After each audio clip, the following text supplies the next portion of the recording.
becoming a threat, so we're gonna burn those little communities down. So black people said, okay, how about this? We'll work for you, just hire us, we'll keep our heads up, we'll have dignity, will you accept us? The dominant society said, well, no, because you're being uppity now. We don't want uppity black folks. So black people said, okay, well, how about this? We'll just shuck and jive, we'll be entertainment for you. We'll tap dance, skin and grin, coon, do whatever. Can we be accepted? The dominant society said, well, we love the entertainment part of you, but we can't really respect that, so we won't accept you. So black people said, well, we'll just drop out completely. We won't even try to be accepted by you. We'll just hang out on the corner. We won't even try to become part of the dominant society. We'll just hang out in front of the liquor store.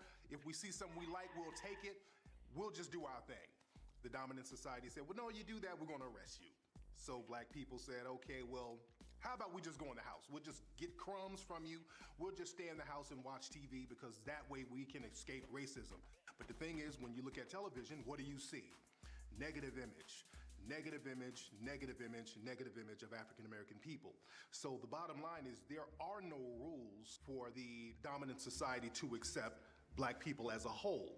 All the rules are there to keep you marginalized. And that brings us to rule number one. Keep people confused as to what racism is.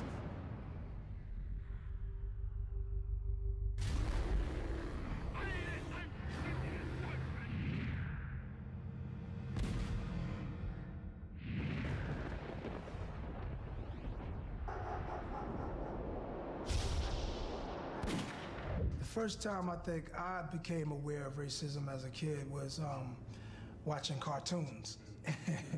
And then, I mean, they have like, you know, cannibals cooking up people, and the way that the illustration was, you know what I'm saying? It was like, wow, like Africans don't look like that. Like, come on, guys, I get you making a joke. It's fun to poke little fun jokes at people's different characteristics, you know, and point those out. But it went overboard when it came to Africans and cartoons. Because racism is not a noun, it's a verb, it's an action.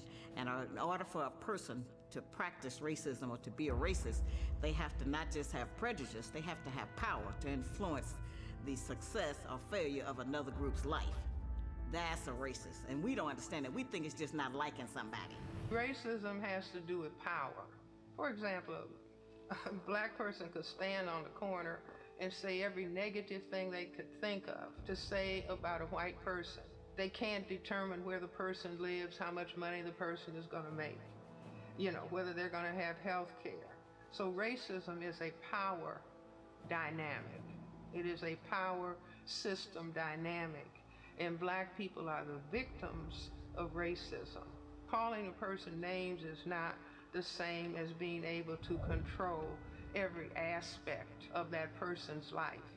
Racism means to control somebody's faith and destiny. I can hate you because you're Jewish, I can hate you because you're Irish, I can hate you because you're German. That's prejudice. America was founded on racism. There's no institution that can get away from the founding principles of its origin. America was founded on the oppression of African people, the enslavement of African people. In order for you to get away from that, you're going to have to reconstruct American society from the bottom up. Well, if you are struggling for your genetic survival, then the threat to your genetic survival has to become a target. And the black male is perceived as the threat to white genetic survival. It's because only males, whether they're white, black, brown, red, or yellow, can impose sexual intercourse. Females cannot impose sexual intercourse. So if the male, and if the black male is perceived consciously and or subconsciously as the genetic threat, then he has to be attacked. And so this is what we see, whether it's unemployment, incarceration, failure in school, because there is war going on.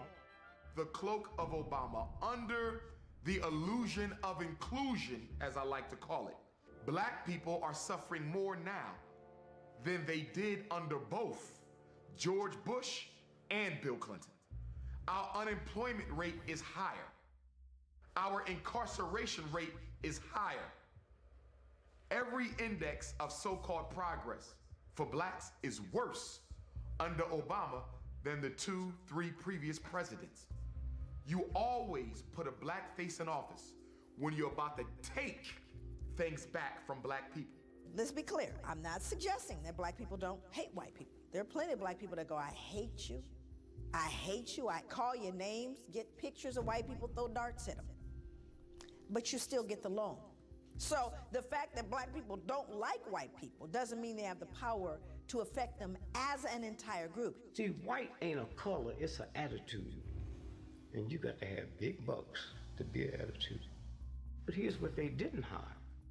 They said if you have 1/32 Negro blood, you're a Negro. Now think about what they just told you. This is a cat who don't like me. He said if you have 1/32 Negro blood in you, you know what that really means? In order to equal one Dick Gregory, you got to put 32 white boys next to me. Are you crazy? Black people look at racism as a moral issue. And when you look at racism as a moral issue, especially for black people, you automatically relegate racism to the realm of religion.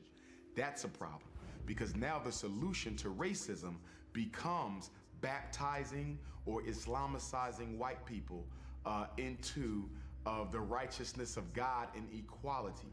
And the problem with that is that the church and the mosque, ironically, have been some of the biggest perpetrators of history, of racism in global history. The Roman Catholic Church was one of the first institutions to actually give permission, okay, for African people to quote unquote be reduced to servitude. To get someone to actually think that someone else is inferior, you have to raise that type of mentality to a religious level. And that's why racism essentially was given its validation through the church. And it is the church that gave it a divine presence in order to say that whatever atrocities you commit in the name of the church is justified because these people did something against God that warrants their punishment and their social status. What makes it so hard to fight it is because it's invisible. When you go to court and you sue for discrimination, when you go to court and you sue for racial prejudice, I didn't get hired because I was black. I was kicked out of school because I was black. You have to prove racist intent on part of the perpetrator. So racism, as white supremacy's chief weapon, is difficult to combat it because you have to prove that the person who committed the act of racism had the deliberate intent of discriminating against you because of color. And because we are all humans, nobody's perfect. So there's a million reasons they can use as an excuse for why you didn't get hired. He didn't have enough experience, but you really didn't get hired because you were black. There's a million reasons they can use why you didn't get hired. He was overqualified. Now look at that. You talk about some reverse racism. You told me I couldn't get the job because I didn't have a college degree. I came back with a master's. Now you're telling me I'm overqualified. So now before I didn't get the job because I didn't have enough education, now I don't get the job because I got too much. So the problem with racism is that it can hide behind everyday human errors that all of us have. Blacks was called Africans, whites was called Europeans. You know how many people don't know there was more white slaves in America than black slaves? They call them indentured servants, okay? So they came together one day and said, man, listen. And they overthrew the slave master in that whole area. So they said, wait a minute, let's think about this. Here's what we do. Let's call the Africans black folk and the Europeans white folk. That's where that came from. Nobody in the world referred to themselves as white folks. There were no people classified as white before the 1500s and 1600s. As a matter of fact, the term Caucasian is a very relatively new term. It was a guy named Johann Blumenbach who came up with that term around 1790, 1795. So these are relatively new terms. Were there white people in antiquity? She asked that question. Were there white people? And certainly people with lighter skin existed, but did they perceive themselves as white? No, for neither the idea of race or the whole idea of whiteness, it didn't exist.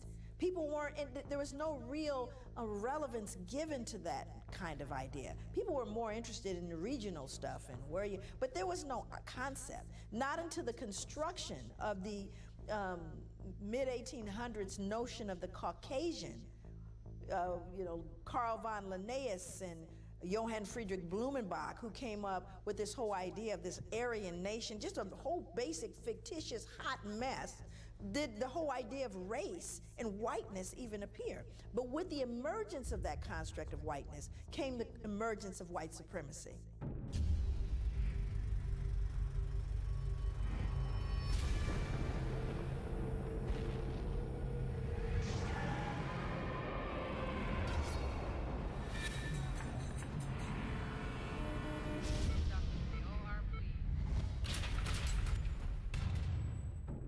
To know your history is everything, no matter who you are, especially black, because you're constantly being told that you were nothing but a slave.